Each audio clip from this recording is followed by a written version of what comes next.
It's Thursday, it's 8 o'clock, and everything's falling apart on the Big Detecting Show. Hello, everyone. This, How are you? this is not Adrian. Adrian has COVID, and Adrian's very poorly in bed. This is Shane. Hi, Shane. He's very white for some reason. You're very white and you're very small. You're like you're really, really, really far away, or some relation to Scotty B. That must be it. Spent too much time with him. And I think you haven't had enough sun, hence the white features also. I don't know why it's so white. Well, thank you for joining us tonight, Shane. As I say, it's very, very last moments. Adrian's not very well at all.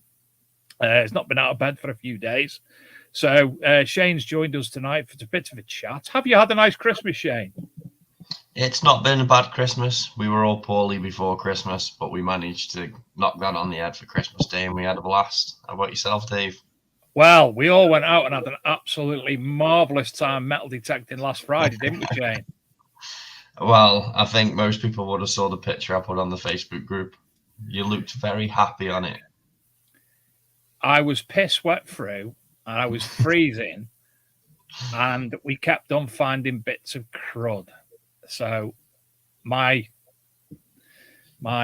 wearisome face became prevalent. Until you put the Santa hat on. Until I sat in the van out of the wind and the rain. But we tried to repeat that tomorrow. I've got a new waterproof coat, which has been sprayed with waterproof to make it even more waterproof. And the boy Sadler's coming out with us as well. Me, you, and Steve. Am I right? I don't think Steve's going to come. He's got the lurgy now as well. God, what you're all like. So, without giving too much away, Shane, what sort of site are we looking at visiting tomorrow? The highest point in the area that runs across a Roman road, and there's a field in the middle of it that used to be known for the soldiers of Rome marching up it. It's about 500 acres.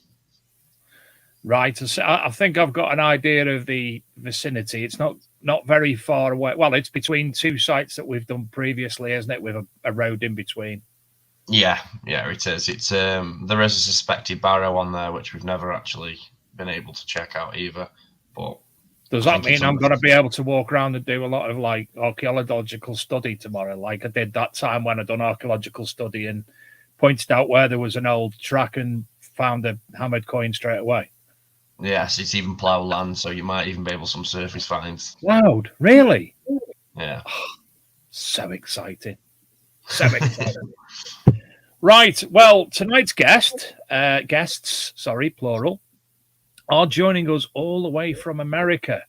I'd heard about the organisation on Facebook, obviously, posts popping up on different groups in the past, but Matt from Digstock contacted me a few months ago about coming on the show, and we are delighted to be joined tonight by Matt Jones and Thomas Barnes from Digstock in America. Good evening, gentlemen. What's happening, guys? And first things first, Shane, just have a look. In fact, I've got to put him on big screen. Don't get too jealous of everything that Matt's got behind him, but get jealous about everything that Matt's got behind him. It's pretty nice. Isn't it? Awesome. Now Only a little bit envious. Oh, there it is. That's how I'll put everyone back to normal.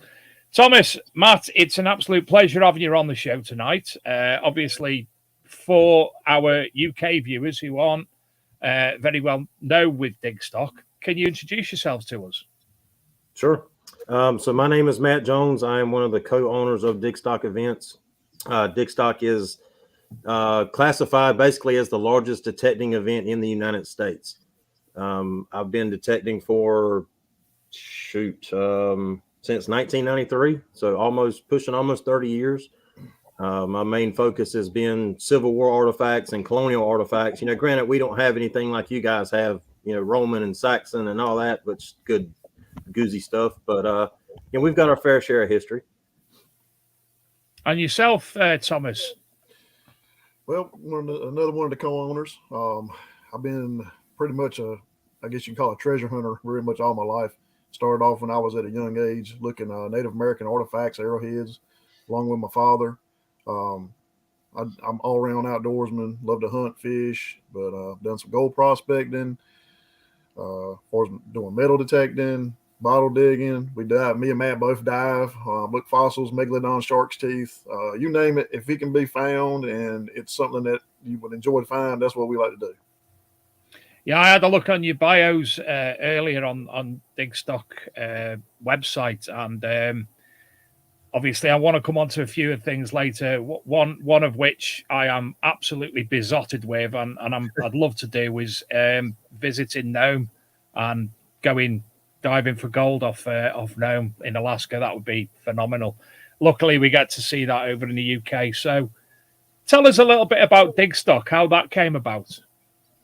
So our story, we just recently started a new website. We transferred over from an old one to a brand new one, and it actually has our story on there. If anybody's interested in reading how, we became to be and how we all became friends and how Digstock got started, it's a pretty long story. But to make a long story short, we wanted to do something different. We wanted to create an event where we could bring people from all over the world under one umbrella, have full manufacturer support, and not only offer metal detecting, but offer everything, so we allow people to bottle dig, look fossils, dig Native American artifacts, pan gold, metal detect. We do some seated events. We offer cash prizes at our events. This coming up one in March, we're going to have live music, beer and vodka vendors. We just wanted something different, and it's really taken off, and we're super excited to see what the future holds. Yeah, with all of us kind of bringing something a little different to the tables and being owners, each of us have our own ideas and things, and we always get together usually about every week and kind of have a little powwow and go over everything, discuss ideas. But like Matt said, besides just doing all that, we also wanted to look at what else can we offer to everybody that comes out to our events. Some people are new in the hobby, and some people are not as experienced as others. So, what else can we offer to them? We're looking at the experience, the atmosphere, the camaraderie, getting together with friends, meeting up with people. All those things together is what makes us the way we are now. But there's not just the two of you who are the CEOs of the company as well. There's two other people as well. Yep. There are. There's Dave Lofgren. He's our CFO of the company, and there's Pete Sorrell. He is the marketing and website analysis manager. And they are obviously involved in the organization of the event as well. Yes, all four of us come to each event that we have. We all try to attend. Try to attend these shows. Throughout the year. Different expos and outdoor events and whatnot. And all four of us try to be there, but we're all four involved very heavily in the company. And like Thomas said, every Monday night we have a meeting. The four of us talk about ideas and things we want to do and upcoming events and planning stages, and it's a lot of work. There's a lot involved in it. And that's one of the biggest differences between events in the UK and in America, Shane. I'm sure you'll agree. You can go complete outdoors. You can go to all these different expos throughout the United States regarding any hunting or anything, and bring Digstock to them events, can't you? Where in the UK, we don't do hunting, so we don't necessarily have the ability to go to metal detecting, overlooking other events. It doesn't happen so much. It happens. I mean, we done a medieval festival a few months ago, didn't we, Shane? Yeah, we did. Yeah, nice. That's probably interesting. Yep. Oh, that was fantastic. All the reenactors and all sorts. It was brilliant. And well, we bought lots of mead, didn't we? Yes. Yeah. So it's brilliant how you're able to cross-reference into different avenues as well to promote the hobby. So when you are at different events, not metal detecting related, do you get much in the way of people interested in Digstock?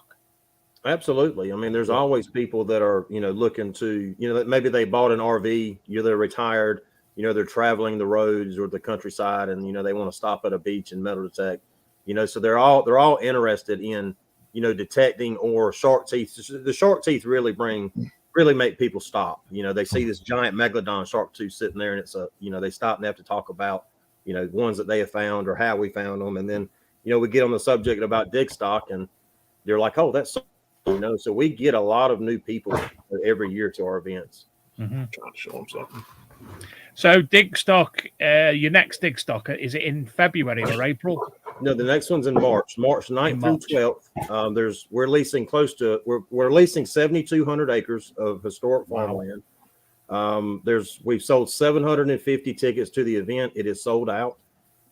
We are expecting north of 1,200 people there with all the manufacturers and staff and volunteers and everything else. And it's fantastic. going to be the biggest event that the United States has ever seen. Brilliant. Thomas, you've got to show us them teeth. Thomas, I'm going to put Thomas on the big screen now. Every Wow. time you see the teeth, Most of those are great whites, Makos. You know, some of them pushing around 3 inches. So basically, for every inch was 10 foot of shark. So, and I have some that are 6 inches. They were megalodons, so they would be, you know, a 60-foot shark. Wow. How do you generally age the shark tooth? Most of them, they can date anywhere between 5 to 20 million years old. We've heard different things from curators and, you know, the museums and stuff like that. We find a lot of whalebone vertebrae. Matt's got some there in his house. And like I said, that was basically what these megalodons were feeding off of, were the sperm whales at that time. See, diving's something that's always really interested me, but I'm too much of a wet lettuce to actually do it. I do it all day long. But seeing life aquatic would be something. I've been in a few like touristy submarines in Turkey and Greece, but to be out there yourself and touching things, you must see some great sights. Yeah, that's one of the things, you know, put on our events. We get to see a lot of people come, and like I said, people that normally wouldn't get the opportunity to find some of the things that we're able to put them on. You know, we've had people that's come all the way from far as across the country that come and they find something that they'll never find on that side. And, you know, just to pick up their first arrowhead, you know, it's just exciting for us because, you know, we're used to finding things like that. And then to see somebody else find them, you know, that's what we enjoy. You mentioned Native American artifacts, arrowheads and such like. Mm-hmm. What are the laws in the US regarding finding and keeping these artifacts? Because I know in some places, Australia, for instance, it can be frowned upon through religious grounds. Yeah, and it's pretty much, I mean, a lot of those are the same here. You know, of course, if you're in a place and you get into a burial site or something like that, you know, you contact the archaeology department people, let them know about it. You know, you stop, you know, we don't disturb anything like that. If it's on state-owned land and property like that, and of course you can't really do anything. We're fortunate because of us growing up and living around the area. We know a lot of farmers, a lot of people own property, and it's private. So, you know, we are able to get these permissions to be able to do this stuff. And then what people find, they get to keep. Now, if it's something significant, then, you know, we'll work with archaeologists or somebody to come in and document this stuff, you know, and things like that. So, you know, we're always careful about it, and we respect the, you know, Native Americans, you know, the culture and everything else. That's a big passion of mine. So, you know, we're just really careful about all that. But we like giving everybody the opportunity to be able to come out and find stuff. Mm-hmm. So, at your Digstock events in the UK, the bigger events like the Rodney Cook Memorial, Detectable, Detecticon, they would basically be known as the big three in the UK. Each of them actually has what's called the Portable Antiquities Scheme in the UK, which is basically the link between the British Museum, archaeologists and metal detectorists and such like. It's So people report their finds to the finds liaison officer straight away at these events. Do you have the archaeologist actually on site during your Digstock events to see what's going on? No, so unfortunately, you know, I really wish, and I've talked about this several times, you know, to a lot of people, and I wish the US had something like the UK to where they had a program like that. They just over here, they don't really. It's more trash than treasure to them, you know. Now, if you find something like, you know, if you would found like a carved Indian canoe, you know, then that draws attention. Then yes, that's something they'd be interested in. But you know, we've asked to try and get archaeologists on site, and they just have no interest in coming. They just don't want to. It's a shame, really, because I mean, you could learn so much more if it was documented and there was a way to record it. But they just don't seem to really care. Yeah. Maybe an idea you could have there is, I'm sure in your local area you've got archaeological, like you have your metal detecting clubs. You've got archaeological clubs. I'm sure they'd be more than happy to come along just to see what's being found. Spend the day walking around and seeing what's what. Now we had the last event that we had. There was a plantation on site. You know, it was built 1740-ish, somewhere around there. And the woman that lived in that house, now she was the head of the archaeology department over Blackbeard's pirate ship at ECU College. And she did come out. You know, she came out, she talked to us. She was super interested in everything that we found. You know, she talked to a bunch of the guys and saw some of the stuff. But I wish I really wish they were more involved, and I really do. Yeah. In your events, I noticed that in the bios, Thomas, you do a lot of gold prospecting. And something for us in the UK, watching videos of Americans finding these nuggets and so on, it's something that it thrills a lot of people and gets a lot of people over here into the hobby in general. Right. Do you do gold prospecting in your Digstock events over there? So it's interesting you asked that. We've actually kind of teamed up with the GPAA, which is the Gold Prospector Association of America, and the LDMA. And so we're in the works of doing some stuff like that and getting more into that. Now, this event coming up in March, we will be having some on-site panning and stuff like that for people to come out and just kind of, let's say, get their feet wet into it and see what it's about. But we're constantly, as far as our events, we try to put no limits. We think out of the box. So if it's something that we can come up and we can get hold of a place that has gold on it, and, you know, maybe there's old mine in town or anything, then, you know, if we're able to secure that and we can offer it to the people to come out and have that opportunity, and yes, we're going to incorporate it. So, but yes, I mean, it's a whole different thing for people to get out and do gold prospecting and find nuggets. Matt has been out and done some with me. He hasn't been on the big stuff yet like I have, but I'm working on getting him on there, and he'll get that kind of gold fever. So, but right now, you know, his thing, you know, he loves to get out there and find the relics and stuff like that. So, you know, I love the idea of gems as well myself. I love watching the people who are breaking rocks apart and finding certain gems in America. Yeah, and that's a big thing with me and flint napping. Doing my flint napping, there's a lot of geology involved in that, and learning rocks and different things, crystals and stuff. So yeah, I mean, there's really, I'm all the time looking for anything. If I can, everywhere I'm at, I'm walking, I'm looking for stuff. When you're on Facebook tomorrow, what have you, Thomas? Have a look in the UK for a guy called Will Lord. I know Will. Yeah, Will. I'm familiar with Will. Yes. Yep. Wow. Yep. So am. He's got something like 350,000 followers on Facebook alone, and his prehistoric recreation skills are. He does what we consider to be an abo style. So he uses the old antler billets and hammerstones and everything like that.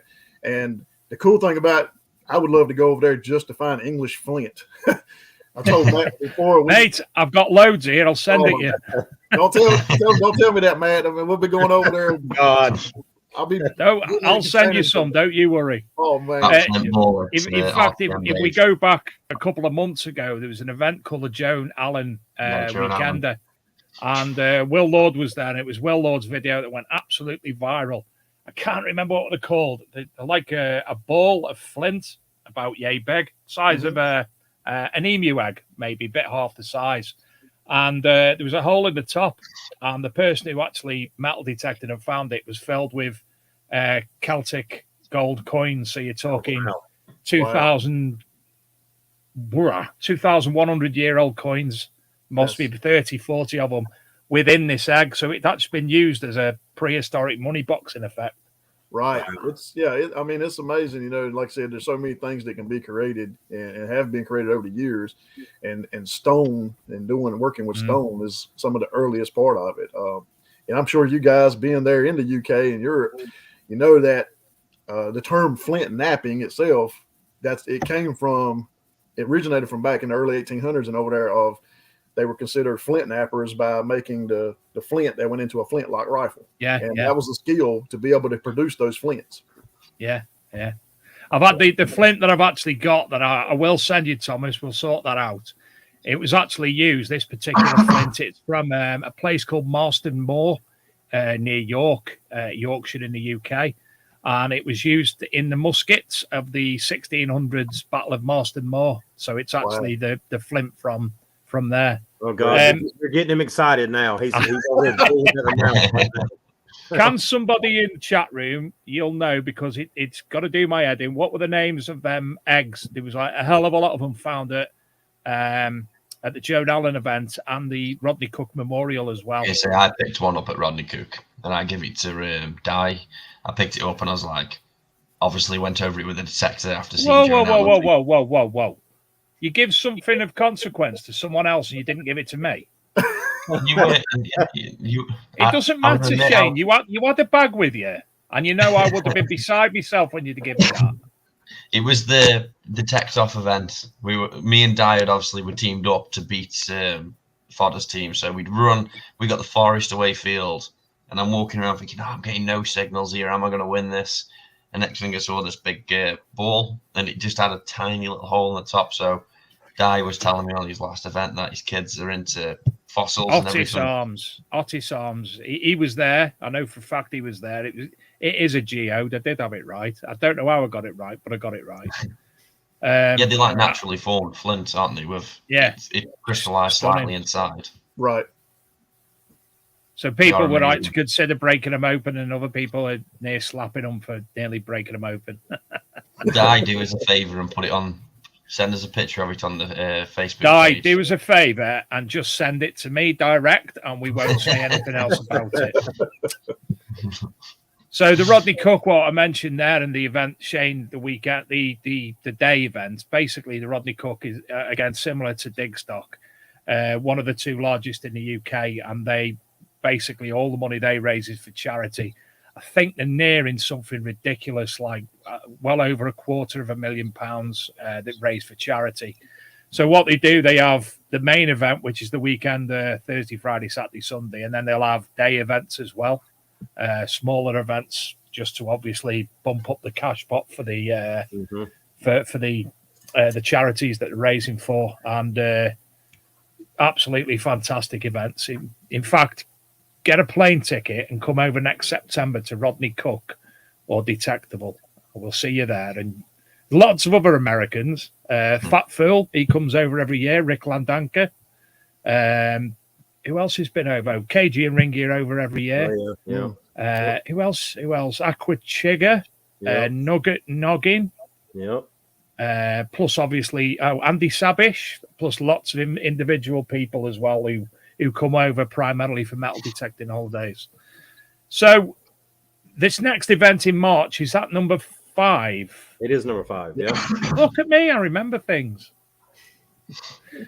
And then obviously you've got number 6 planned as well from looking at your website earlier. We do. Number 6 will be the first Indian artifact hunt. That'll be where we let people come and, that sounds good. Dig pits and scrape the sidewalls and look for Native American artifacts. Come on, man. You want to come, Dave. Aren't bothered. I don't get the holidays. I'm all set holidays where I work for the British equivalent to CAT. So we get set holidays, and mine are set when there's nothing on anywhere. I mean, it's a shame when you just ironically get COVID, and you got to make a trip, Yeah, it is. And the Native American one, even though it's on a little smaller scale than what we do, but we'll be able to actually get out there with them and kind of get into it with them. That is normally what we don't do on our big events. And like I said, we're always looking at what can we give to them, or to the people coming to our events even more. So this time, we'll, along with them being able to find Native American artifacts and stuff like that, we'll have somebody on site actually reproducing them to show them the process and how it was done so they can understand. I've been waiting to ask you both this all night. Have you got a Massachusetts pine, Shelley? Do I? Or does he? Yeah, either of you. So I don't, but however, our one of our business partners, Pete Sorrell, he dug a Pizzarell? We've got a Pizzarell. He dug I think it's 1650 pine tree shilling. For those uninitiated like myself and a lot of the other English viewers, What's a Massachusetts pine shilling? I'll be honest, I have no earthly idea. That is what we have here in North Carolina. The history is not as old as it is in upstate New York and Maine and New Hampshire and all that. That It's would like be near enough their only hammered coin, Dave. Really? And gonna it have to dates back Google it to now, aren't I? 1652, I believe. They were only minted by 2 people. Oh, wow. Some silver came over from the UK. They minted some coins. There were only quite a few hundred of them made, and they were in exchange for. Hence why there's a pine tree on them. There was an exchange for trees because obviously they had long wood to make the ships, so they exchanged these pennies for them. Very rare over there. I'm looking on Wikipedia. Pine tree shilling. You can sell up to 15, 30 grand as well if you get a good one on 1652. I think 1652 was the one Pete found. Yeah. I think he sold that thing for like $20. Or a pound or two more. I couldn't believe them when I read up about them. I thought the history of them was amazing. I didn't know that you had coins like that over there. Maybe it's in different states, but yeah, there's not many. There's not really anything here on North Carolina South, really. I mean, you get down to Florida, you get into like Spanish cobs and whatnot. But really the older stuff is, Pennsylvania north, upstate New York, New Hampshire, New Jersey. That's where your old copper coins are at. Here it's more Civil War, colonial. I mean, you get like you get silver, Spanish pistarines here, Spanish silver, 2 reals, 1 reals, 8 reals, but that's about as old as it gets. We've got a Real as well, haven't we? I was going to say we call him Mr. Spanish. Steve Real, we go detecting with. What's the oldest things you guys have found? And not 50 million year old shark teeth. I've probably got I've got some Connecticut coppers coins, that are early 1700s. Probably the oldest thing I've ever found here. I found and I have no idea where it's at right now, but I'd show it to you. I was told that it was a Saxon or Roman like sash brooch. It like went on the Yeah. And it's round and it's got one bar that goes to the center. Oh, a penannular brooch. Yeah, sure. like a disc brooch. That's probably the oldest thing I've ever found here. Other than that, I've got a set of silver hand etched two-door rose cufflinks that are from the late 1600s. Yeah. Wow. It's mental when you talk about. Sorry, you first, Shane. They were found around your area as well. Mm-hmm. They were both of those items were found in an area that had a lot of pirate activity. Ah, right. So there's no telling, where they came from, who brought them there, whether they stole them or it was passed down by generations. I mean, who knows, I did see the picture of the rose that it's on your Digstock, isn't it? The cufflink picture of it. Yep. Yeah. And that honestly, that looks like our buttons. When we found Tudor buttons, they have the exact same picture on them. I mean, they're not silver. They're normally pewter. Well, I was told. So when I found these cufflinks, they're right over there. When I found these cufflinks, the Antique Roadshow reached out to me, and this was right around the time that COVID had just like first came out, and it was like booming everywhere. And they wanted me to come on the show, and I was real hesitant because, again, nobody really knew what COVID was or how bad it was. And I said, I'd appreciate some history on them. And the guy that came back to me told me, and I don't know, I can't find any historical documentation of this, but he says that style two-door rose with the back mark that's on it was only issued to Royal Navy lieutenants from like Queen Elizabeth II, I think, or something like that. Yeah. And so I just thought it was interesting that, there was a Royal Navy lieutenant here in Eastern North Carolina, God knows when, it's I love it when you can add pieces like that back to history and find the story. Well, if you send us a message, I'll send you a few copper Roman coins over if you want to. Oh, Okay, man, awesome. Have a go cleaning them up as well. The cool part on that story, though, with those cufflinks is that we were out detecting with a group of us that the day before, and he found the first one. And then so we started getting kind of a little hot spot there, knowing there was not a lot of trash in the area and everything was dating back real early. And so me and him go back the next day, and I list in 10 minutes, he finds the second one. And it's like, what's the chances of that happening? So that was pretty cool. What machine was he using when he found it? Do what? What machine was he using when he found his cufflink? I believe he had the ORX. We both tend to use the ORX a lot, especially as far as land wise. Yeah. And then the older stuff, it seems to work really well for us. We have used the Deus 2s and the original Deus. So, but it's kind of our little go-to machine right now. That's what we use a lot of. The Deus 2. I'm laughing because in the chat room, Phil Wells has said swap for some shark teeth. We got plenty of those. Look, I'll send. I got as many. Me and Thomas both have plenty of shark teeth. So if anybody wants to do some horse trading, feel free to reach out. I mean, I'd love to have some ancient stuff for some shark teeth. Yep. Send me a 50 million-year-old Megalon tooth over, and I'll send you a silver Roman coin over. How about that? Shit, I'll horse trade for Flint. I'm just showing. I think. Can you see the Digstock website? Yep. Brilliant. So you've got on the top left the 1st Regiment Light Artillery button of Pete's. Mm-hmm. Thomas's Gold from Nome in Alaska. Oh, Gold Divers. I religiously watch it. Dave's £6 War of 1812 cannonball. Shane, can I beat that with my canonet ball? What year was that about? No, I don't think you can. It's younger than that. It would have been similar era. Mine's but only. That's going to be off like a pirate ship. Yeah. Matt's CS tongue and CS bullets while scuba driving. Dave's regimental artillery button. Matt's nose blown Civil War Hotchkiss artillery shell. The pine shilling that we mentioned earlier of Pete's. And there's some of the Megalodon teeth. Look at them. Amazing. Stunning. So, for more information, obviously, it's digstockevents.com. We're currently on the Meet the Team page. So, there's Matt, president. See, Di's kids are mega into fossils. I bet you Di will send you that flint ball for some shark teeth. Oh, whoa, sweet child of mine.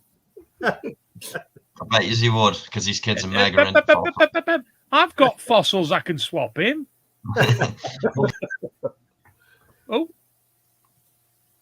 Took the wrong one off then. Sorry, Shane. Are you back now? Did he upset you that much? Let's move you again.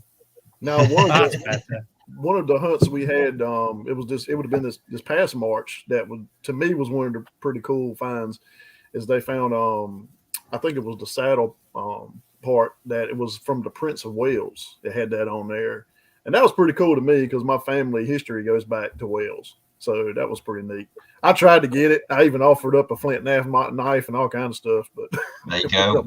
Guys from Wales. He's already said the deal. Matt's got a Welsh name as well. Matt must have a bit of Welsh in him.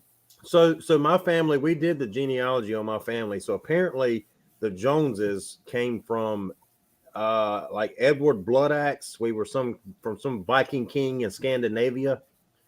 So we're Scandinavian, Norway, from that area.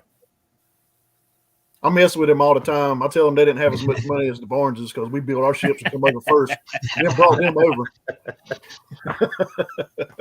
We won't mention the Vikings went up Newfoundland first. Won't mention that.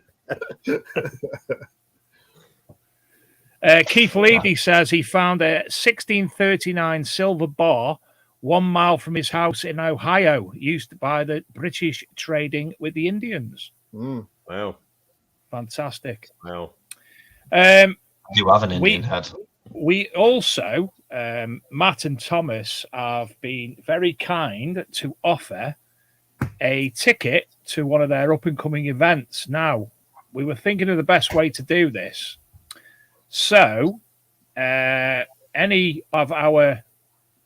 It's very unlikely anybody from the UK will be able to just jump on a plane, but if you want to be a part of it, no problem at all. But if there's anybody in the US, I'm going to run a ticker at the bottom of the screen. So basically, the Big Detecting Show, for those of you who haven't watched before, and there should be one or two now on from the US, we every week from 8 p.m. till 9:30 p.m. in the UK. It's currently 3 p.m. till 4:30 today with Matt and Thomas. With every week, guests from all around the world. Some of them you'll know from TV, some of them you'll know from YouTubers and such like.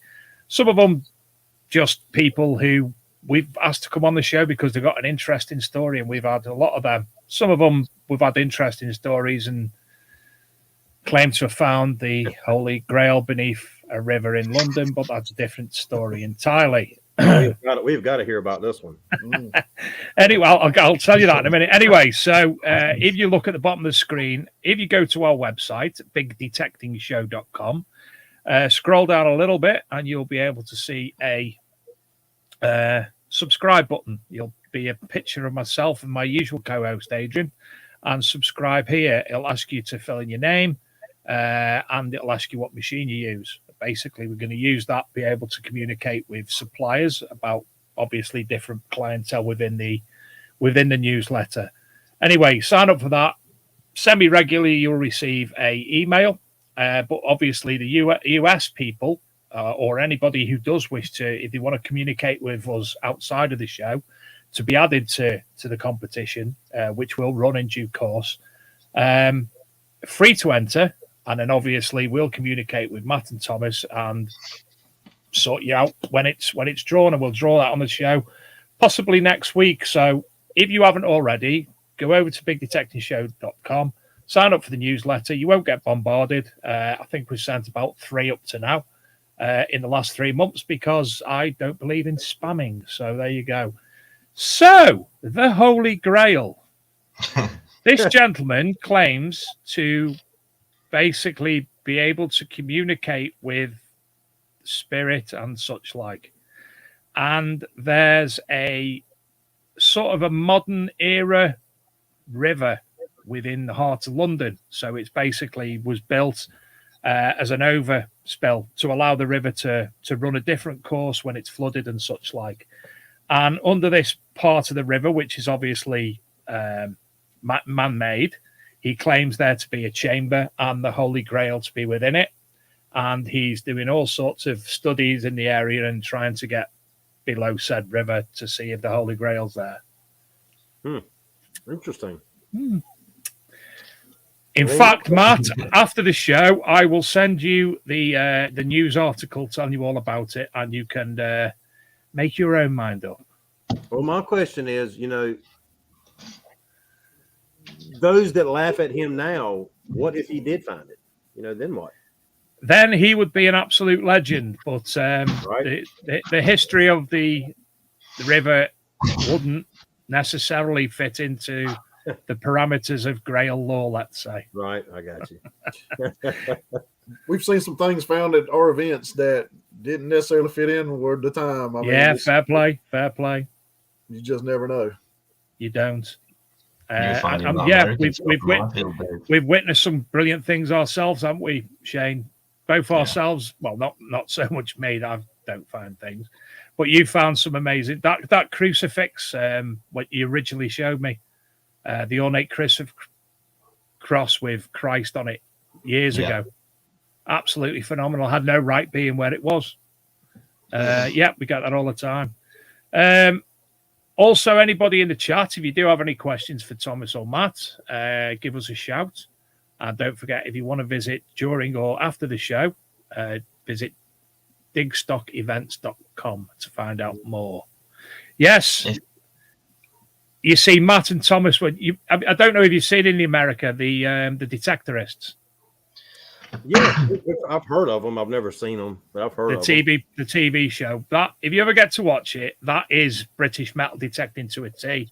And they've just done a Christmas special the other night and found the Holy Grail. So it's on a shelf somewhere in Kent. You'll know Mackenzie Crook from the Pirates of the Caribbean.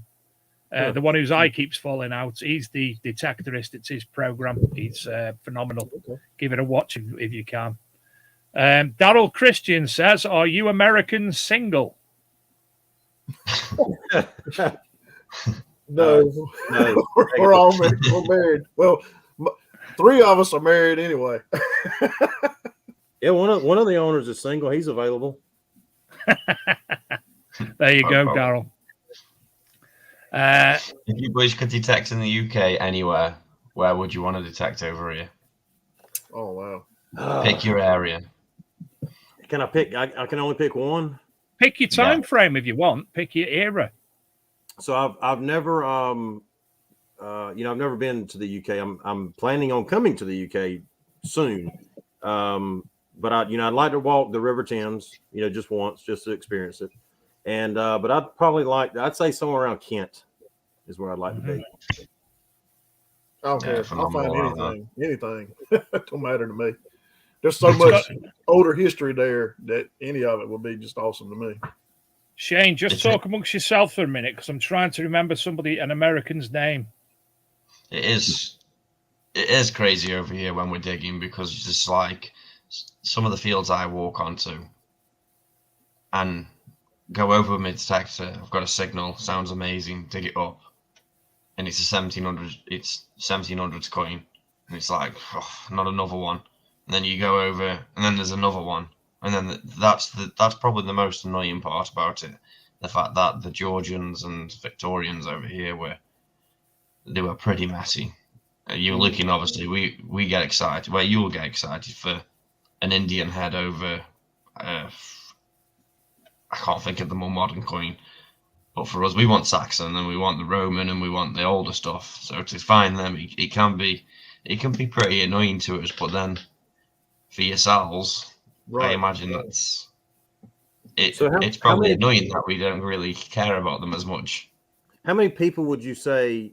Is the detecting market bigger in the UK than it is the US? And how hard is it to get a permission over there? I mean, I know around here, certain cities and states that you go to, especially like Culpeper, Virginia, they've been hounded so much and door knocked so many times that they're just annoyed to even hear the word detecting. Is it like that over there? It depends on where you go. Like there's certain parts of Yorkshire where it's like you can't look anyway because it's heritage, and if you can get a hefty fine or worst case imprisonment from it, so you're not allowed to go and detect anywhere around there.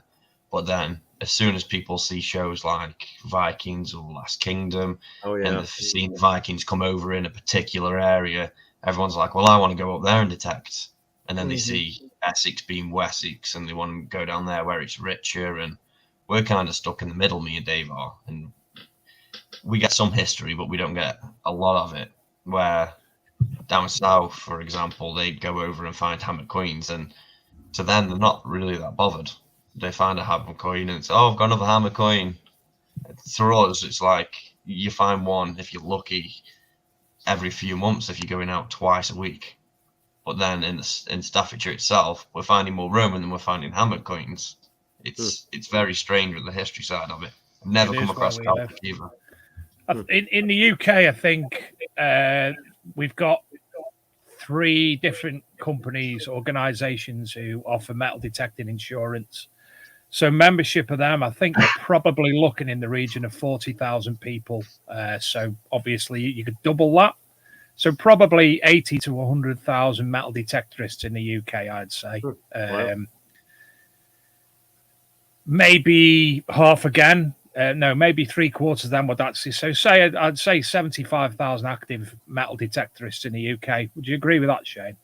Yeah, and probably 1,000 groups. And it's so difficult to get permission. There's a lot in recent years, a lot of groups who have set up primarily to offer metal detecting days. So they'll pay the landowner X amount of money and then they'll make X amount of money themselves. And that seems to be a growing trend. Shane and I actually organised an event last March, which all the proceeds went to charity. I think we had 100 people on that, didn't we? Yeah, close to, yeah. but we organised it.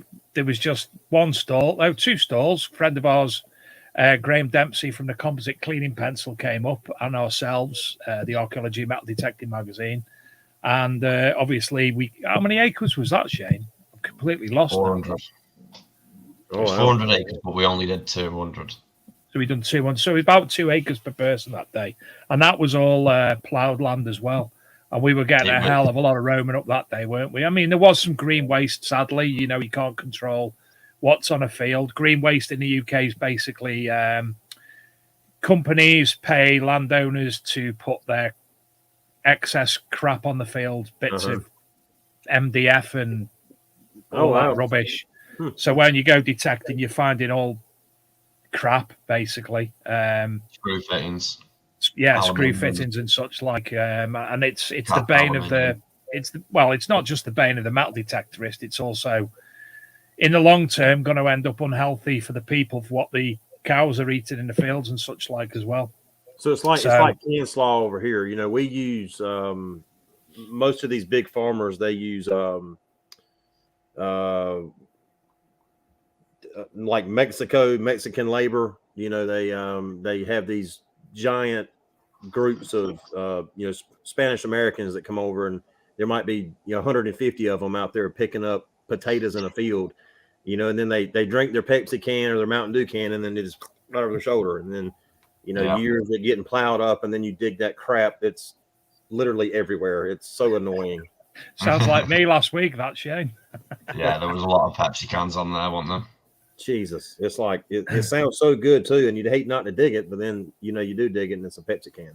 I was actually, Shane's my sort of oracle at the moment when it comes to detecting, because I use his old machine. It's like, Shane, listen to this. Oh, Dave, it's a good one. That you can't not dig that. You can't. It's another Pepsi can, Shane. And the other thing we get over in the UK are moo tubes. So it's basically ointment that the farmers put on cows' udders and such like. Squeeze the udder on, put the ointments on, throw it behind them. Moo tubes everywhere. Oh wow! Penicillin, it's for mastitis for the cows. Shove it in the udder, squeeze the medicine in the udder, clears out the infection. But then they just leave the aluminium tube on the floor, and before you know it, it's 10 inches deep. Sing like a baby. Yeah, same noise as Queen. It amazes me, man. I can be in the woods, miles away from civilization. No water source anywhere around, and dig a damn Budweiser can. I just don't understand it. At least it's a decent beer. Do you guys find a lot of artifacts over there? Well, I mean, personally, I've found one or two. Shane's found quite a lot, and from obviously being on the Big Detecting Show and the Archaeology and Metal Detecting magazine, we get loads and loads of, and Staffordshire Searcher, Shane's group, people share a hell of a lot of things, and there's some of the things that come, you see gold artifacts, the silver artifacts, obviously, all the things that you, like I mentioned before on the metal detector, the detectorist show where they picked up this cup that could or could not have been the Holy Grail. These things are happening all the time. It's all the time. Things are coming up, and I've got books here. I don't know if you'll be able to see. Finds identified 2 beautiful artifacts on the front. I've got another one next to me there. Some fantastic Roman buckles and brooches. Okay, so let me ask you this. So you guys, do you classify artifacts as coins and things like that? Yeah. Okay, so for us, we pretty much, artifacts to us would be more or less like stone tools, Native American stuff. Then our relics is what we pretty much classify as our coins and buttons and things like that. So I guess my question is, do you find a lot of stone tools and things like that? I've got 2 arrowheads and a Paleolithic hand axe in my display case that were found in the UK. People don't find much of it. Not anymore. Anyway. Still a lot about it, and still a lot about bits. Yeah, bits come up, but when you look at the history of like a full axe head or a full hammer coming up, it's normally around building work. Most of the buildings are on main roads, and obviously our main roads were used and recreated back from the Roman roads. So they were then used Celtic times, and everyone's close to them roads at the same time. So when the building work happens, it's the likes of Stonehenge and Avebury, which are Neolithic landscape, prehistoric landscape. You're not allowed to do anything in that area, full stop. So there's less likelihood that you'd actually pick something up related to that era, i.e. stone tools and such like. So that would probably be the answer to that, is we can't necessarily go into them areas by law. But still you still see things. I think it was Kev Marchese may have found and a flint arrowhead last year, if I remember correctly. That was the last one I seen. But then you go back Bronze Age, 2000 AD. How many Bronze Age tools come up, Shane? They come up every day. Accents, awls, all the time. There's always somebody putting on I mean, I've been privy. Adrian at Detectable, he come back on. Every dig I've organised, apart from the one with Shane, there's been some form of Bronze Age tool found. One dig come up on there. Well, that's like your bronze daggers and stuff. Before those, there was your Danish daggers that they pretty much made out of Danish flint. So that's why I ask, does anything like that pop up? You see like Danish daggers and stuff like that, stone. I can't think of anything like that, to be honest. Most of it will be done through field walking. Well, I know you guys find a lot of, I know you find a lot of coins and, bracelets and, stuff like, knick-knack stuff. But how about like Roman armor, like Roman breastplates or Roman helmets, or is that even a thing, or is that just like a movie prop? The site that we're going tomorrow, the next door site, incidentally, there's a moated manor house on, so it's by law, it's protected. You can't go in that particular area. But just outside of the area where you aren't allowed to detect, archaeologists found a full suit of Roman armor, didn't they? Wow. So that was like predated me and Shane going on there by about 20 years, but yeah, things are still found. Look at the Sutton Hoo helmet. Everybody knows how famous that is. You won't this day and age, you won't find a full suit of armor, not unless you go digging on a protected site, which you're not allowed to go digging on. But you might find in a field, like there's the odd lucky person who comes across a field where there's been a battle, or there's been a very small civilization of Romans just off course of the road, and might find bits of chainmail there, like bits of bronze from it, and you don't normally find the full sort of bit. There is obviously areas where people focus. It's mainly what I was trying to focus on in the area, because we had a Roman hoard up in a field full of green waste typically, and the weird side of it was it wasn't contrast to what people tell you. So normally you've got certain encampments, and there's normally certain villages between it, certain distances from the Roman road, and so on. And this was out of all of it, which was very, very strange. Sounds to me like the laws that you have kind of keep you guys from being able to get on certain good places, I guess. They stop the best stuff. Which is the best way for it, because, otherwise then you're not protecting heritage in the UK. Right. There still are a lot of, going back to stone tools and such like that, there still are found throughout the UK. It's just, I think more so, Shane, me and you don't go on groups that it's mainly metal detecting groups we're a part of. Yeah. But obviously some of the sites have stuff coming up all the time still. These places that are protected, that you can't get on, you can't detect on, are they farmed? Because my question is, if they are, yes, I'm sure you guys use some sort of fertilizer over there to some extent, whether it be poop or whatever it is. That stuff is like slowly deteriorating away these relics. Mm-hmm. And I would like to see, honestly, worldwide, I would like to see where archaeologists let people come and detect, maybe not to dig it, but at least to flag it, to get it out of the ground so it doesn't disappear forever. Mm-hmm. Like put it back in a museum and let the people see it. Don't let it stay in the ground and just, vanish away to nothing. You see, one of the main issues that we have in the UK is that of night hawking, and the people going onto these sites that are protected at night in the cover of dark and ripping them up. And basically, some of the things that they are doing is destroying history, taking it away, obviously, but they also are destroying the landscape, destroying certain parts of walls and such like. And that's why it's protected. So I can appreciate what you're saying. It would be a good idea to do that. But as I say, in the UK, it's just there's not enough funding. Not the done thing. Right. Plus, there's so much history under our feet anyway, isn't there, Shane? That's the thing. Y'all got so much more history, so much further back. They won't dig it up because they're saying they're waiting for better tools to do so. So better, basically. Scanners, you have a bad apple in every bunch. There's people here that night hawk and they grave rob and they they sneak on these national parks and spray paint monuments. I mean, it's everywhere, unfortunately. I have a question for you. I tried to remember somebody's name and I couldn't. There was a guy from America. He was a fireman and he come over to the UK and done a TV series where he was actually mudlarking on the River Thames. I can't remember his name. If you can't remember, somebody in the chat room, I'm sure, will. So he's an American firefighter who came over here, metal detectorist in the US as well. I think he's got a YouTube channel. But he came over here and he was doing mudlarking on the River Thames map, which you obviously wanted to do. Can't remember his name.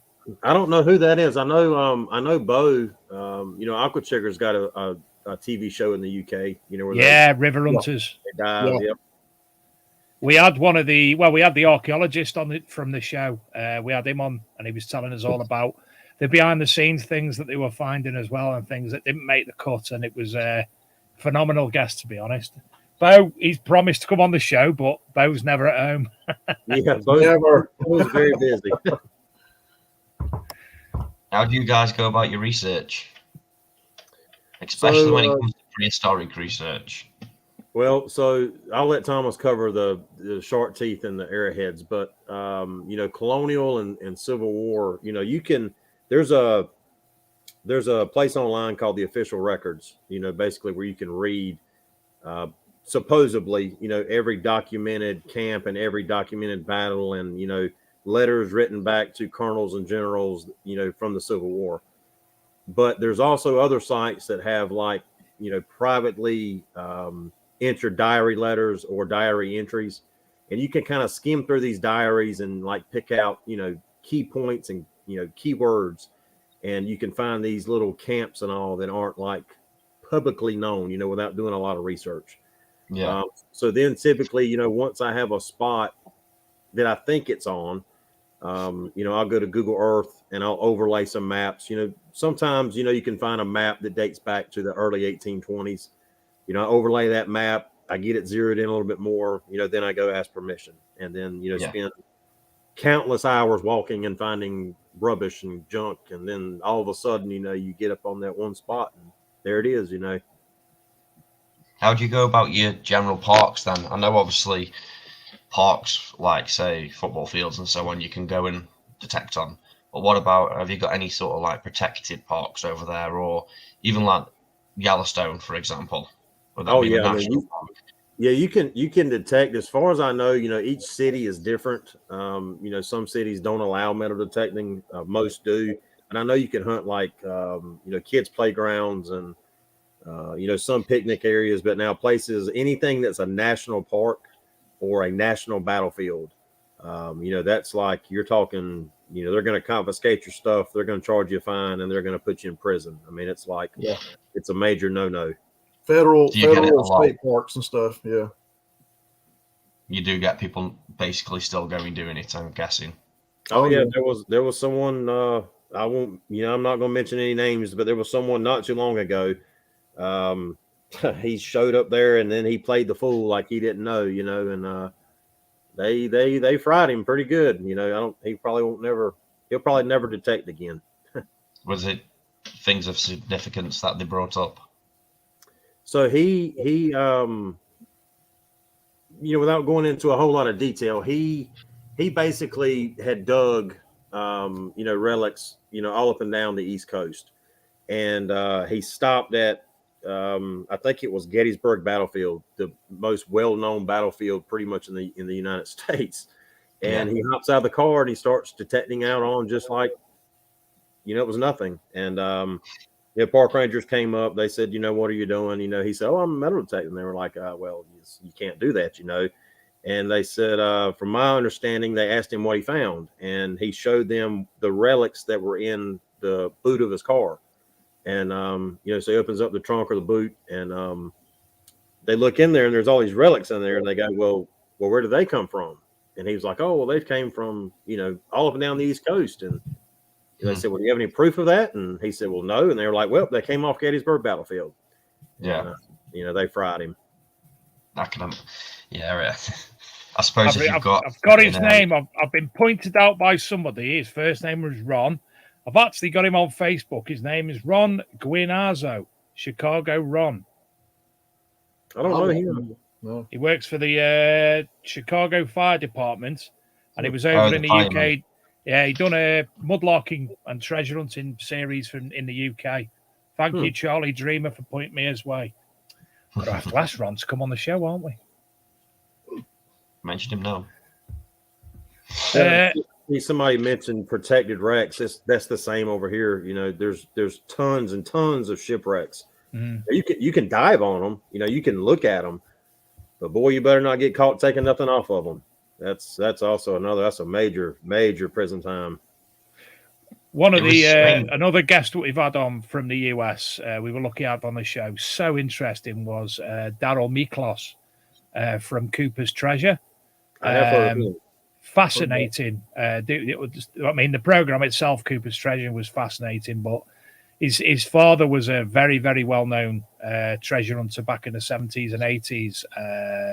Can't remember, obviously, Miklos, can't remember his first name. But yes, he told us about that side of things and the laws and such like. But then again, it's a massive, down in Florida, Treasure Coast, where all the, is it the 1821 fleet? Mm-hmm. I'm wrong there. Some of the things that are still washing up on the beaches today they still do. Life-changing. There's so many, and there's still so many ships and things that were not documented and still haven't been found. And this is like me and Matt diving. A lot of times we come up on stuff, won't too long ago. I think it was last summer. Mm-hmm. We come up on 40,000 something tokens, and stuff that, off of a ship that was pretty much wood pegged, but the time period of those didn't match up with the ship. So that was at two different time periods. But it's just, you just never know till you get out there. And like I said, that's what's so exciting about it all, Did you have to report that then to an authority finding them tokens? Nope. So North Carolina has a there's kind of a gray area in there. There's really like no very clear bylaw that says what you can and can't do. They say anything that is man-made that is over 50 years old belongs to the state. However, it's more like a common law. They don't necessarily care unless it's historically significant. Mm-hmm. But now when they say historically significant, they don't classify what they mean by historically significant. That's where the gray area is. Now, when you get in the water, they consider anything that has been discarded in the water for longer than 10 years is considered trash. But now, how do you know it's been in there 10 years? Yeah. How do you know somebody didn't steal it out of a collection and go chunk it in the water yesterday? Yeah. There's so much gray area. The day we actually found those tokens, we were coming out. We came up on the boat ramp, and there was two park rangers there in the car. And they said, hey, you guys diving? I'm like, yeah. And we said, they asked what we found, and I held out my hand, and I had these thousands of tokens. And they're like, oh, that's cool. Where'd you get those at? And we were like, right down here on the river. And they were just like, okay, have a good night. They just, they just don't seem really care here. It's a shame. And our fossils, and our fossils and stuff, they pretty much fall under categories as classified as minerals. So you don't really have to document those or anything. Of course, if something there again is significantly found, you report it and they know, something like that. You're kind of helping them out. Mm-hmm. But like some states, you have to have permits to find fossils, and you got to document where it was and what you found and everything. Us for North Carolina, we don't have to do that. Mm. I'm lucky enough to have one fossil myself, and I keep promising to take Shane there. Not very far away, there's a quarry, and I picked a stone up and I dropped the stone accidentally, and it split in two. So I've got two perfect halves of a clam, and that to me was phenomenal, finding that in a quarry in the middle of the UK. But again, fossils coming up all the time. The Jurassic Coast in the UK, people go there all the time on holiday with a little hammer, tapping away. Luke, who my co-editor of the Archaeology and Metal Detecting magazine, he takes his kids quite regularly. So yeah, fascinating. So back to Digstock. You've got obviously your two events coming up. You've told us about the history. What's the future of Digstock look like after these two events? So we are going to, as Thomas said earlier, we have teamed up with, or going to be teaming up with GPAA and LDMA to try and hold events more on the West Coast to get into the gold industry. Both of those organizations are very heavy in the gold industry. They have several claims and, mines that are theirs, and that's all they do is gold mining. So we want Digstock, in the future, hopefully, fall of next year, we'll be out west at a gold mine, for the first time holding a gold event. Wow. We also have plans of coming to the UK eventually, and having it in the UK. We're trying to, at least anyway. We've got a couple of contacts that we've been in contact over there. They're helping us out, getting us the bylaws and the archaeological laws and showing us the ropes. So hopefully in the very near future, by 2025, Digstock will be coming to the UK. Well, you do know that the Archaeology and Metal Detecting magazine produce the magazines for all the major events in the UK, such as the Detectable Here one. Just to let you know that we give them away for free at all the big events in the UK. Just to keep that in mind. I got you in my messenger chat. I didn't hear that. Sorry. I said I've got you in my chat room, so might be talking to you. Yeah. Yes, we do. Sorry, Thomas.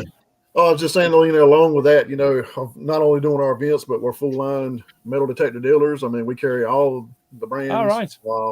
We've got our own products coming out that are exclusively Digstock stuff. So there's a lot of things in the works that are coming out, and we're gradually releasing these things as we go. So you'll see more and more coming from us. Are you both having a Manticore? Yeah, we have plans on, having, me and Thomas are going to do guided fossil tours, and, we're going to have the little Native American artifacts, and, we're going to come out with we're coming out with our own line of shovels.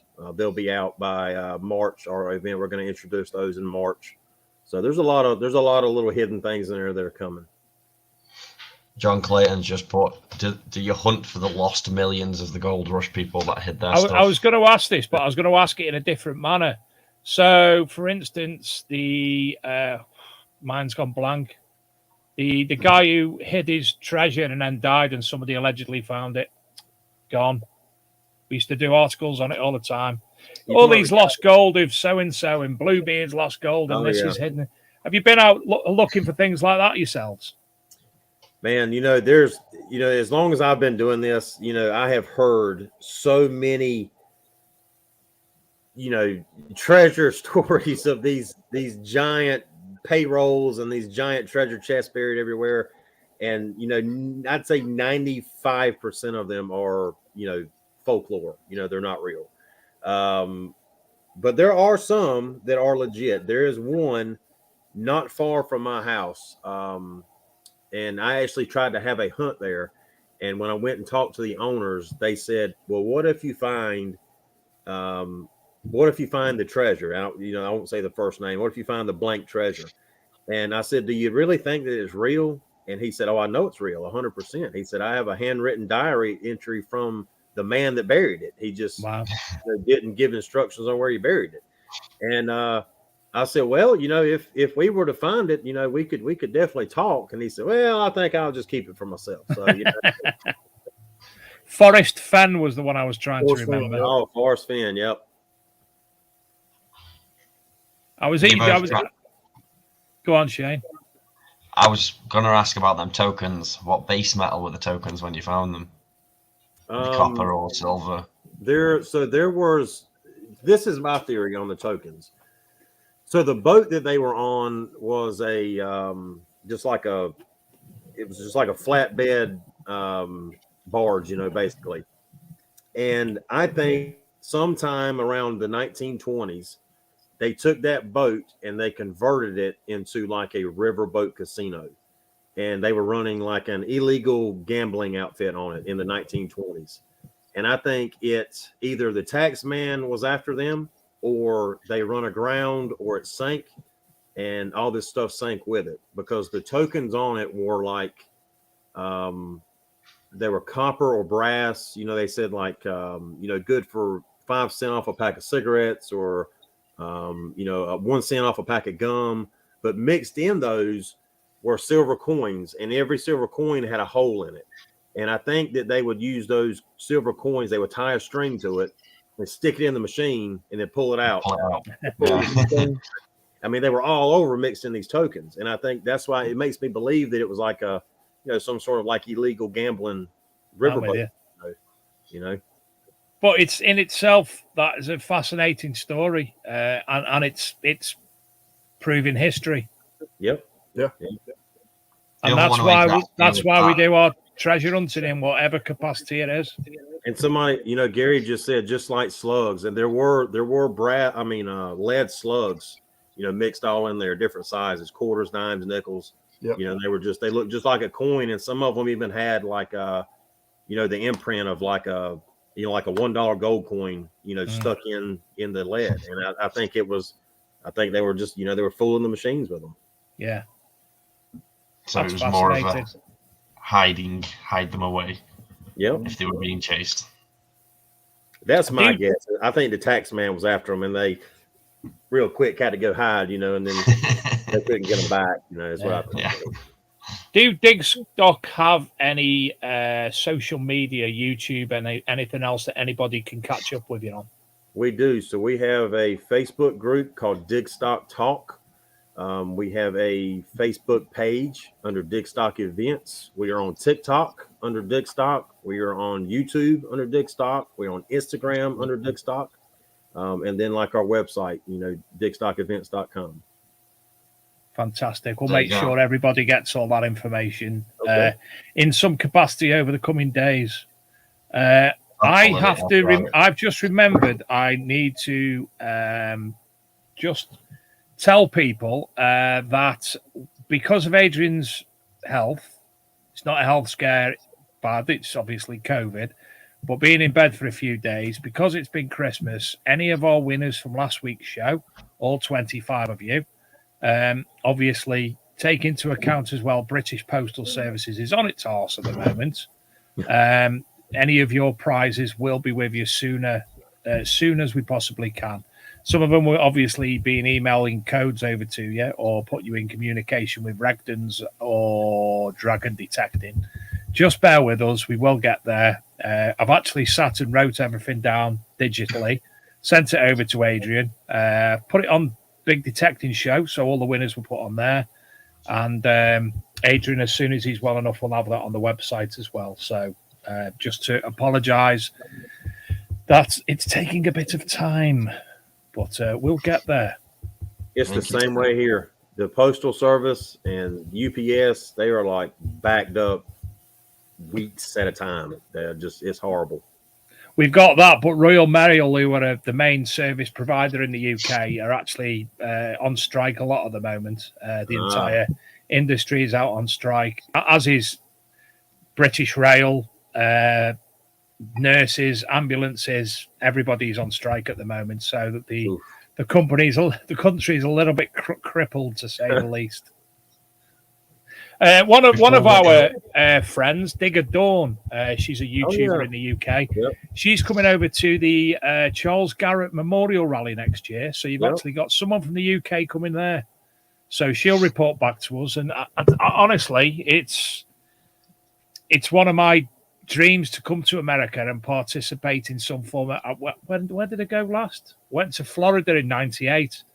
And I was communicating in them days. It wasn't Facebook. It was obviously chat rooms on whatever thingy online. And I got talking to somebody, and I was supposed to be going to meeting them, but things went awry when I got there, and I didn't end up going. They were going to sort me out, and obviously it's something I'd love to do. And there are so many other events over in America, like the Charles Garrett Memorial, but it's definitely something that me, you, and Adrian need to do a road trip, Shane. You guys should come. You should come and experience it, one time. Yep. It's the scuba diving for me. I've always wanted to do it. Honestly. We can put you won't even go detecting on the beach, never mind scuba diving. Yeah, but our beaches are full of bloody Spitfire bullets from World War II. That's all you find. Yeah, but a Spitfire bullet to you and a Spitfire bullet to me, I'll be beside myself with that. I'm happy with the full Spitfire bullets, but when they've broken off and there's like tiny fragments scattered over the beach everywhere, that's when it gets annoying. I've seen some YouTube videos from over in that area where I guess they're like little ports or harbors or something, and they're picking up like a lot of the English pipes or the colonial type period pipes. I think that's pretty cool. Oh yeah, absolutely. You can send your Spitfire bullet over as well if you want one. Yeah, they're just so. I mean, there's so many there. They're everywhere. Yeah, the clay pipes, the mudlarkers are pulling them up all the time. Laura Makelum and Nicola White and Sideborn. I think they're the three of the main mudlarkers in the UK, and some of the things that they put on their YouTube channels. I mean, Nicola White, we actually had on the show. She's a mudlarker and now a detectorist as well. She had this. All I can say, it was like a black voodoo dog.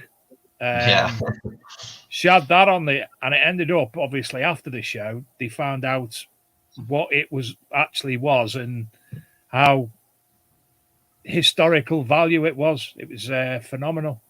Wow. So yeah, them clay pipes. I mean, they're in my cupboard. I've got 3 clay pipes here. One of them's got a skull and crossbones on it. So you never know where that was off. Right. I wish I could find that damn brooch. I know it was because I want to show it to you to see if that's what it is, but I cannot locate it at the moment. I'll tell you what I'll do. I will put in an annular brooch on here, and I will show it on. Did they ever? Is it hollow? Is it like a ring? Yep, it's a ring, and it's got one bar in the center. But yeah, it's a annular brooch. Here I am sharing the screen. Is it sharing? No. I want to show that one Caroline got up. There you go. Okay. I mean, they've got the wrong long pins, but not dissimilar to that, I think. Yeah, it doesn't. Not normally split either. The old ones. It's normally full circle. Yeah, mine's not split. Mine's full circle. Yeah. A lot of times they were held like you could take and basically put a blanket around and pin it to make like a cape. That better? This one right here on the far right. Far right. Or far left. Left. It says a very large and excellent medieval something other. Yeah. They go from Roman times all the way up to medieval times. So it looks like that. It's a full that one right there. So it's full size ring like that, except the bar in the center doesn't move. It's like soldered on both sides. Mm-hmm. But it looks just like that. I mean, I've had a few up, which would be a case of, oh, look what we found. And they're very, very similar to tarp rings, old, the tarpaulin, the rings in them. Some of the older varieties of them, some of them are quite similar to them in the UK. Steve, our friend Steve, having a lovely time. He had 2 of them last year, so obviously Roman-wise and medieval, there's a lot of them come up over here, but it's interesting to actually hear from them in the US. Yeah, there's not very many old things like that found here, but every once in a while something will pop up, and who knows? They do go to the Elizabethan times, so you can get them all the way to like the 1600s, so it could be very, very old for your area. Yeah. The only reason I'm familiar with them because I know they do like what we call rendezvous and stuff, and you basically dressing up French Indian period or back to the early 1600s and long hunter period, and they'll have them. We'll use them to put on, take a blanket or a wool blanket, put on, and make a cape pretty much out of it. So, So this is the website again for you who didn't hear earlier, digstockevents.com. You mentioned about obviously merchandise and buying and selling and such like. Selling machines and such like. Is that all through this website as well? So we have we don't sell anything online. Of course, we can't ship anything international, but we do. We have affiliates over here. One of them is actually in the chat room right now. Angela Edmondson, she's one of our sellers. If you need a machine in the U.S., you can reach out to any one of us or her, and we'll get you the best deal around. And we sell everything. I mean, Mine Lab, Fisher, Bounty Hunter, Technetics, XP, Nocta. Garrett, Nocta. Sand scoops, headphones, pinpointers, shovels, anything and everything that you can want. Have you guys got your hands on the Manticore yet? I know there's massive delays over here for it. So I have had 20 Manticores ordered now for months, and they have not showed up yet. I've got the 900s, and I just got the 700s today, but no Manticores yet. How mental is it? The Manticore was announced way before the 900 and 700, yet they're out first.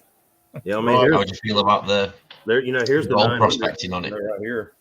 Oh, there's the I don't know 900. if everybody's seen it or not, but that's the 900. It's got a carbon. Yeah, fiber. we had the UK distributors on the show the other week talking about it.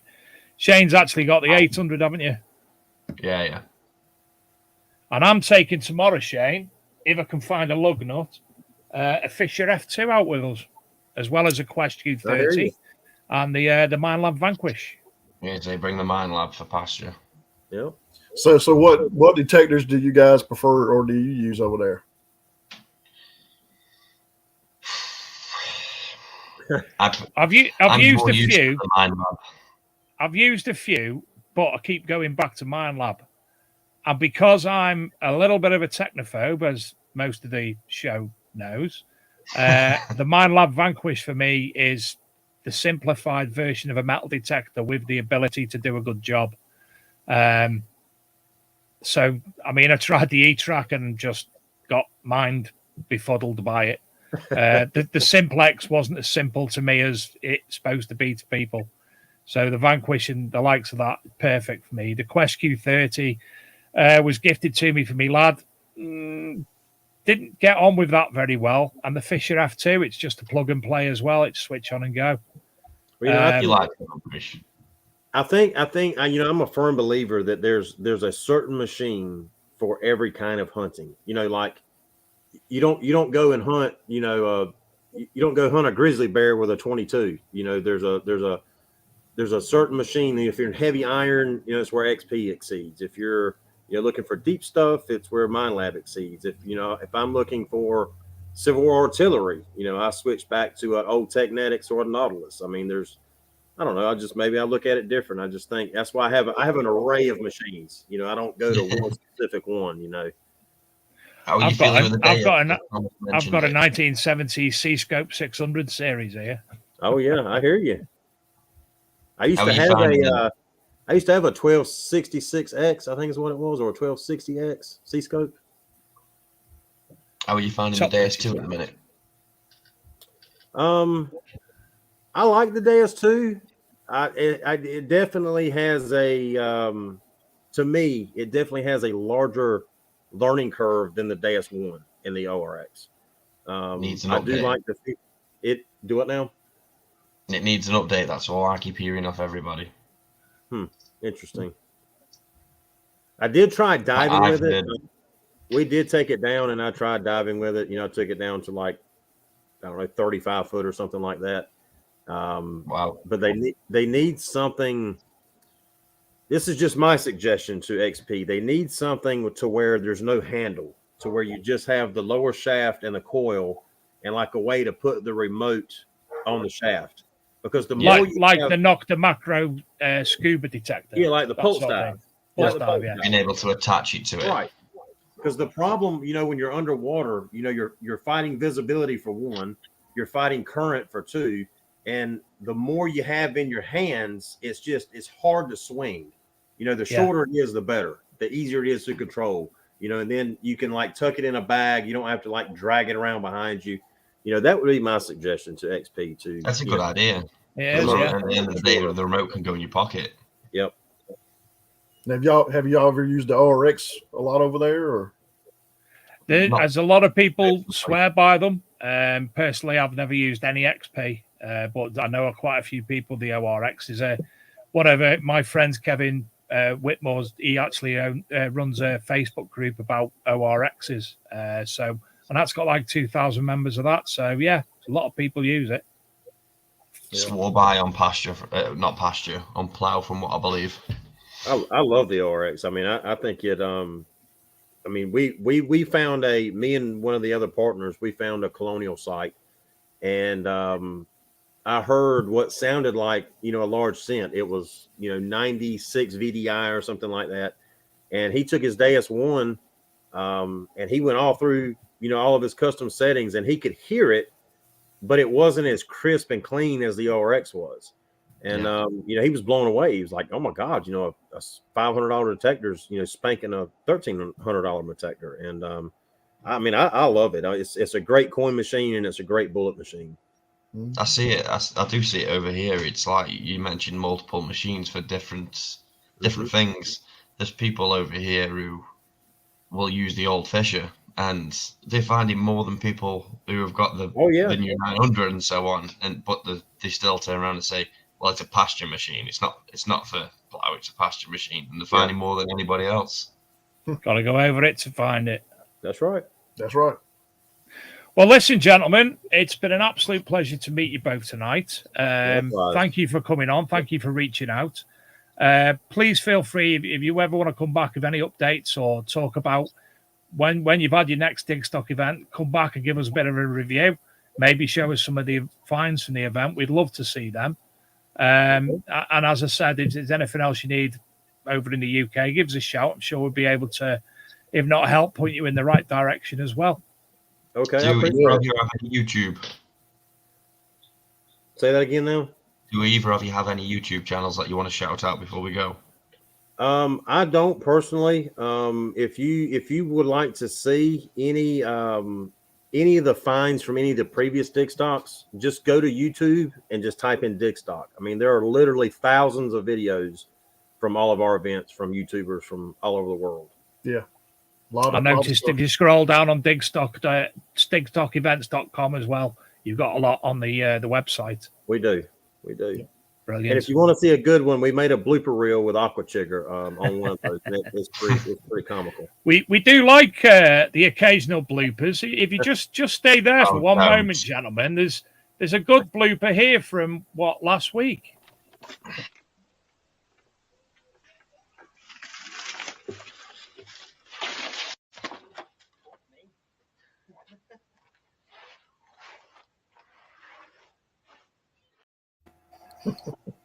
Thanks, Dave.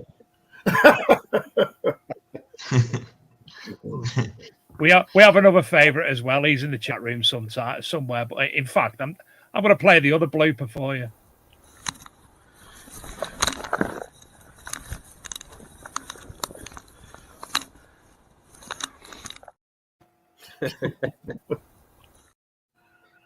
MTC.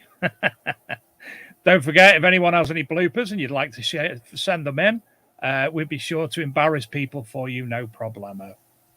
Excellent. As I say, gents, it's been an absolute pleasure having you on the show. Bottom of the screen, you'll see www.digstockevents.com. I'll speak to Matt and Thomas away from the show, and we'll organise the prize that we'll give away in the coming weeks. Other than that, we'll be back next week. Hopefully, Adrian will be back with us. And for those of you in the UK, we'll be joined by the head of the British Portable Antiquities Scheme, Professor Michael Lewis. So keep it clean, please. Even though some of you might have things to say, might have things to say that might be a bit naughty. Please don't, because we'd like to look after our guests. Thanks again, Matt, Thomas, and Shane. Thank you for jumping on the show tonight and assisting. As I say, hopefully Adrian will be back with us next week. And for that, it's the end of the show, and I've lost what I'm doing. Good night, everybody. Good night. Thank you, Matt and Thomas.